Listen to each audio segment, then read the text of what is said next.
কসবার গণধর্ষণের ঘটনা ঘটার পর 15টা দিন পেরিয়ে গিয়েছে, কিন্তু এখনো হৃদয়ে গণধর্ষণে অভিযুক্ত মনোজিৎ দাদা ইজ ইন আওয়ার হার্ট নীল দেওয়ালে বড় বড় হরফে লেখা এখনো পর্যন্ত জলজল করছে। আমি এই ছবিটা একবার এই দেখুন, এইটা হচ্ছে 15 দিন আগের ছবি, এটা আজকের ছবি, কোনো বদল হয়নি। তার মধ্যে এই গোটা ভয়ঙ্কর ঘটনা সামনে এসেছে, নারকীয় অত্যাচারের ঘটনা সামনে এসেছে, একেবারে গ্রেফতারি হয়েছে, এই মুহূর্তে হেফাজতে রয়েছেন মনোজিৎ মিশ্র সহ 4 জন। কিন্তু তারপরেও জলজল করছে কলেজের দেওয়ালে মনোজিৎ দাদা is in our heart team MM।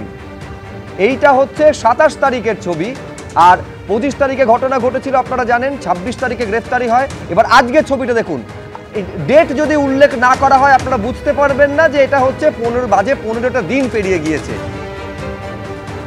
এর মধ্যে একেবারে জিবি মিটিং হয়েছে, জিবি মিটিং থেকে শুধু তাই নয়, মনোজিৎ মিশ্রকে অস্থায়ী কর্মী হিসেবে বহিষ্কার পর্যন্ত করা হয়েছে, বাকি যে 2 জন তাদের রাস্টিকেট করা হয়েছে। কিন্তু তারপরেও এই ছবি আজও জলজল করছে। কসবা সাউথ ক্যালকাটা ল কলেজে গণধর্ষণের ঘটনায় প্রায় 15 দিন অতিক্রান্ত। মূল অভিযুক্ত মনোজিৎ মিশ্র সহ 3 জন ইতিমধ্যেই পুলিশের জালে। কসবা গেট, একদম কলেজের গেট, যে গেট দিয়ে ঢোকার মুখেই দেখা যাচ্ছে মনোজিৎ দাদা ইজ ইন আওয়ার হার্টস এখনো জলজল করছে। কলেজ কর্তৃপক্ষের তরফ থেকে বা কোনো ছাত্রছাত্রী এখনো কিন্তু এই লাইনগুলো জিয়ে রেখেছেন কলেজের দেওয়ালে, কেউই কিন্তু এসে কোনোভাবেই এটা পুছে ফেলেননি।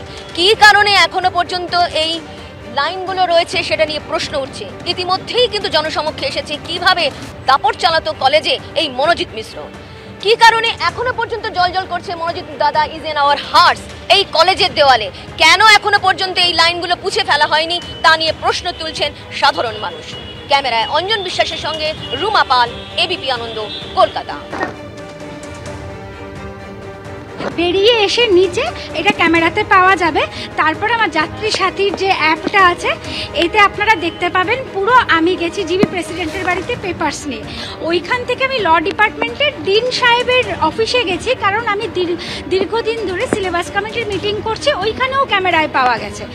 আর আমি ইউনিভার্সিটি থেকেই একটা সার্টিফিকেট তো পাবো কতক্ষণ কাজ করেছে, আমি আর কলেজে ফিরতেই পারি। এইটাই মানে দুটোই 9:50 AM, সবই PM পরের দিনেরটা কাটা হয়েছে টাইমটা, সেটা নিয়ে অনেকে প্রশ্ন তুলছে। হ্যাঁ, কেটেছি কেন? কারণ আপনারা ভাইস প্রিন্সিপাল নয়না চট্টোপাধ্যায়ের যে বক্তব্যটা শুনছিলেন সেটা রেজিস্টার নিয়ে বক্তব্য। তার কারণ ঘটনার দিন দেখা যাচ্ছিল যে 9:50 ইন টাইম, 9:50 আউট টাইম। তার বক্তব্য ছিল যে সিলেবাস কমিটির মিটিংয়ে তিনি গেছিলেন। কিন্তু আমি এইবার আপনাদের শোনাবো এই যে এখনো 15 দিন পর মনোজিৎ মিশ্রর নাম দেওয়ালে জলজল করছে বড় বড় হরফে, তাই নিয়ে কি বলছেন ভাইস প্রিন্সিপাল। দেখুন, এটাই চাইছি, দোষীর শাস্তি হোক। হ্যাঁ, আমরা এগুলো সমস্ত যাতে সঠিকভাবে হয়। কলেজের যেটা হয়েছে এটা তো মানে এটা তো মানে আমার ছেলে মেয়ে থাকলেও আর মানে পড়া ভয়ের ব্যাপার হয়ে যেত। এই কারণে আমরা যথাসম্ভব আইন যেটা বলবে সেভাবে আমরা সাহায্য করে যাচ্ছি। আরেকটা বিষয় আছে, এখনো কিন্তু এই কলেজের দেওয়ালে মনোজিৎ দাদা ইজ ইন হার্ট। দেখুন, এইগুলো যদি স্টুডেন্টরাই, এগুলো তো কোনো টিচার বা স্টাফ প্রিন্সিপাল করতে পারে না, স্টুডেন্টদের মধ্যেই ছিল মনোজিৎ দাদা লেখা।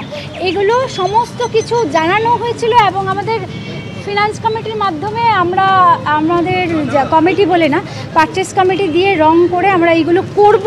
এই অবস্থায় এই ঘটনা ঘটে গেছে। আপনারা সরিয়ে দেবেন তো?